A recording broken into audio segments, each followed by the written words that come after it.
dan beliau cenderung mengatakan Nabi Khidir bukan nabi. Tapi kalau saya tidak mempertentangkan itu, Nabi Khidir sebelum Nabi Muhammad beliau nabi statusnya. Tapi setelah muncul lahir Nabi Muhammad SAW, ahli kasyaf memandangnya sebagai sahabat dan umat. Meskipun dulu beliau seorang nabi, statusnya sebagai umat. Karena dulu dia nabi, maka sekarang dia dihitung wali. Kenapa? La nabiyya ba'di. Tidak ada lagi nabi setelah Nabi Muhammad. Jadi dengan munculnya Nabi Muhammad, jika Nabi Isa turun, nanti pangkatnya bukan pangkat kenabian, pangkatnya umat Nabi Muhammad. Jika Nabi Ilyas muncul, sama. Jika Nabi Khidir zahir, sama. Dia nabi, tapi pangkatnya lagi nggak dipakai, bajunya disimpan. Kenapa? La nabiyya ba'di, tidak ada nabi lagi setelah Nabi Muhammad sallallahu alaihi wasallam. Oleh karena itu, ketika Imam Qushairi, pengarang kitab Ar-Risalah Qushairiyah mengatakan Khidir bukan nabi, dia benar. Dia melihat secara kasyaf umat Nabi Muhammad. Jika imam yang lain mengatakan beliau seorang nabi, yaitu Imam Nawawi, maka itu juga benar, karena memandang sebelumnya. Dan berbahaya loh kalau Nabi Khidir tidak disebut nabi. Berarti Nabi Musa belajar ilmu ma'rifat kepada wali. Nanti orang membayangkan wali lebih tinggi daripada nabi. Itu perkataan Imam Nawawi. Maka kita jamak, kita kumpulkan kalam itu. Itu musyahadatul af'al, terjadi antara Nabi Musa dan Nabi Khidir. Apa adabnya? Ingat ada adabnya. Orang yang sampai di makom ini adabnya tambah tinggi kepada Allah. Ketika Nabi Khidir ditanya, kenapa engkau bunuh anak kecil? Kenapa engkau rusak kapal? Nabi Khidir nggak bilang ini perintah Allah. Nggak. Dia cuma mengatakan apa? Itu bukan amri. Tidak menisbatkan langsung kepada Allah, juga tidak mengatakan dirinya. Itulah adab seorang arif billah yang kenal kepada Allah. Maka orang berhakikat, kalau dia beradab disebut arif. Al-arif billah. Jika dia tidak beradab, maka dia disebut iblis atau bani iblis. Iblis itu hakikatnya tinggi. Salah satu kajian hakikat, kajian ontologis asal muasal. Apa kata iblis mendebat Allah? Khalaqtani min nar wa khalaqtahu min tin. Ini kan tinggi hakikatnya iblis. Ya Allah, engkau ciptakan aku dari api, sedangkan dia dari tanah, asal muasal. Ilmu anasir namanya. Hakikat iblis benar. Iblis gak mau sujud kepada makhluk, benar gak? Sujud hanya kepada engkau ya Allah. Berarti iblis ini terhijab. Dia gak sampai kepada tauhid level 3 aja gak nyampe. Nabi Adam itu tajalliyat asma Allah. Wa 'allama Adamal asma'a kullaha. Allah kalau bahasa umumnya, Allah tajallikan asma'nya kepada Adam, semuanya. Ini yang tidak terbaca oleh iblis.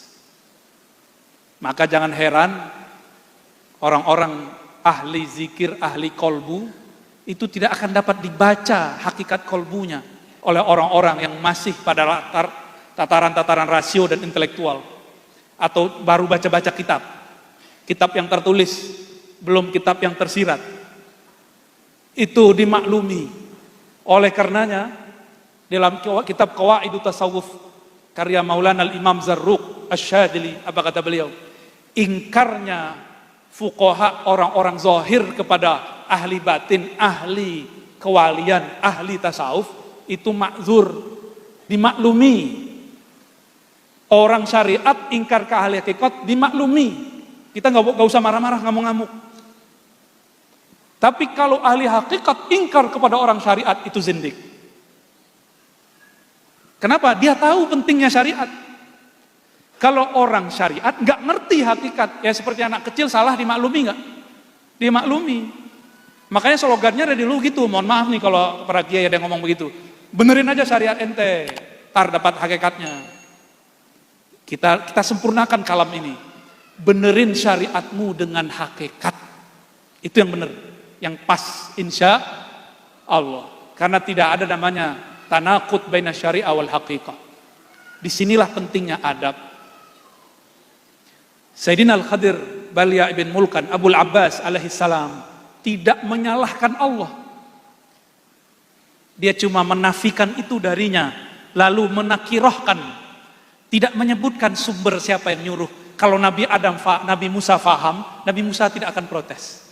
Ternyata Nabi Musa mulai faham. Karena Nabi Musa Allah berikan kepadanya tajalliyat zahir, Nabi Khidir Allah berikan kepadanya tajalliyat batin. Ini sama-sama nama Allah, ini zahir, ini batin. Sama-sama diuji. Bagian akhir. Wa tauhidun billahi ala ma'na tauhidillahi li nafsihi bi nafsihi wa huwa, ini mohon maaf, ini salah cetak ini. Wa huwa lil muradin. Yang pasnya lil muradin, bukan lil muridin.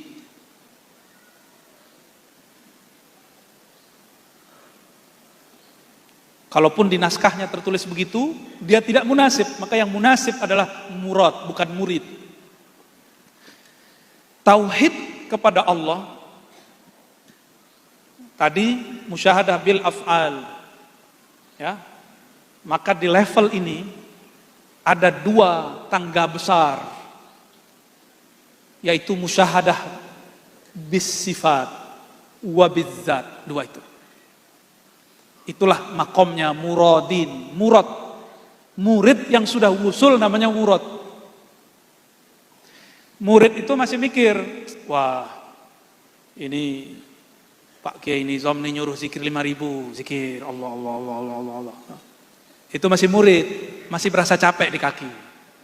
Ya. Tapi kalau sudah murad, mau berapa aja disuruh doyan. Karena kolbu itu makanannya adalah asma.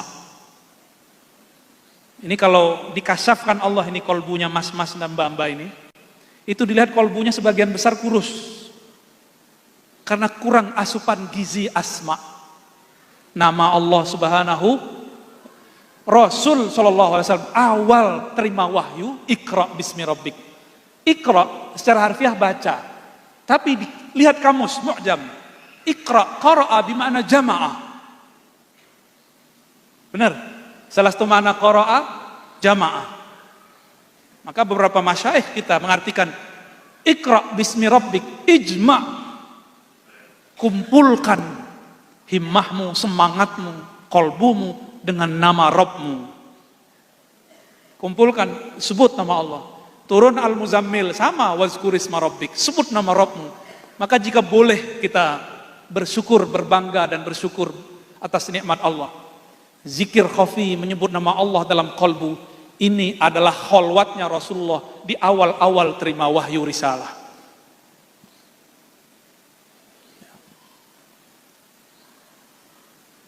Nabi ketika didekap oleh Jibril, katanya Iqra, jawaban beliau apa? Ma'ana biqari. Itu namanya tahapan murid. Ketika didekap, orang kalau sudah terdesak, maka ilmu kepepet muncul. Muncullah yang sebenarnya dari Nabi Muhammad SAW. Itu namanya murad. Nabi Muhammad kalau ngelakonin sebagai murid, beliau berguru ke Jibril alaihissalam. Tapi kalau sebagai murad, Jibril lah muridnya. Tahu dari mana coba? Dalam satu riwayat Imam Hakim, seingat saya, dalam kitab Al-Mustadrak, ya, atau kitab yang lain, itu Sayyidina Jibril diizinkan memandang nur Nabi Muhammad SAW itu 2000 tahun. Sebelum itu, maka beliau disuruh bersolawat. Itu bukan Mustadrak, ada satu kitab tentang ilmu Nur Muhammad. Kalau yang di Mustadrak itu dikatakan Nabi nanya ke Jibril. Nah ini yang saya ingat. Di Tobroni ada yang semakna, di Dailami. Ini coba lihat makom Sayyidina Jibril, Sayyidina Muhammad. Perhatikan makomnya. Nabi Muhammad nanya, ya Jibril, hal ra'aita rabbak? Wahai Jibril, apakah engkau memandang kepada Rabbmu, Tuhanmu? Apa jawaban Sayyidina Jibril? La, tidak. Antara aku dan dia, Allah yang Maha Esa, sab'ina alf, ada 70.000 hijaban min nur, hijab cahaya. Seandainya danautu, aku mendekat kepada hijab yang paling bawah, lah taraktu, aku akan terbakar. Antara Sayyidina Jibril dan Allah, ini ilustrasi, 70.000 hijab cahaya. Yang paling bawah hijab cahaya, malaikat Jibril mendekat, kebakar. Kebakar. Dengan polosnya baginda Nabi SAW mengatakan, Ra'aitu Rabbi anna arah atau anna urah. Ra'aitu Rabbi fi surati syabin amrad. Beliau dengan santai mengatakan, loh Mas Bril, aku ngelihat Allah. Kadang disebutkan melihat Allahnya itu ada beragam-ragam model. Kadang dalam bentuk tajalli mithali, sifat, asma, af'al, nama. Dan yang paling tinggi Rasulullah SAW yang disebut thumma dana fatadalla, itu tajalli zati. Rasulullah syuhud kepada zat Allah Subhanahu wa taala, dan Rasulullah turun ke bumi, tubuhnya tidak terbakar, bulu badannya, kainnya tidak berkurang satupun. Kira-kira tinggian makom Sayyidina Jibril atau Sayyidina Muhammad SAW. Maka kita tidak salahkan jika ada sanad Quran, sanad hadis qudsi, an Sayyidina Muhammad, an Sayyidina Jibril, an Rabbil Izzah. Dari Nabi Muhammad, dari Jibril, dari Allah. Itu sanad murid, sanad riwayat. Tapi sanad hakikat, sanad ma'rifat, Jibril dari Nabi Muhammad sallallahu alaihi wasallam. Karena yang bisa cerita tentang sifat Allah Nabi Muhammad, Jibril nggak bisa. Yang bisa cerita tajalliyat zat cuma Nabi Muhammad, Jibril nggak bisa. Maka di saat itu Jibril pun ikut ngaji. Maka versi saya, Al-Fakir, ketika Jibril mengajarkan kepada sahabat, itu juga ngajarin malaikat yang lain. Akhbirni anil Islam, iman, Islam, ihsan. Walaupun di ujung Nabi mengatakan, zalika Jibril atakum liyu'allimakum dinakum. Dia datang Jibril kepada kalian untuk mengajarkan agama kalian. Tapi Jibril kan kalau turun nggak sendiri.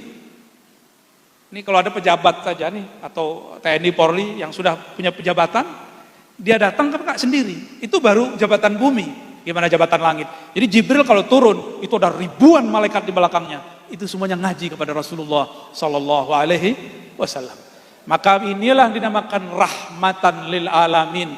Beliau rahmat tidak hanya bagi manusia di alam bumi, tapi juga di alam langit, alamnya para malaikat. Jadi malaikat juga ngaji. Jadi tempat ini karena sudah rutin. Itu malaikat setiap malam Kamis jadi itu pasti datang ke sini. Dan orang-orang yang kolbunya sudah akrab dengan malaikat-malaikat itu akan selalu terpanggil datang di malam-malam tersebut. Semoga kolbu kita seperti itu, amin.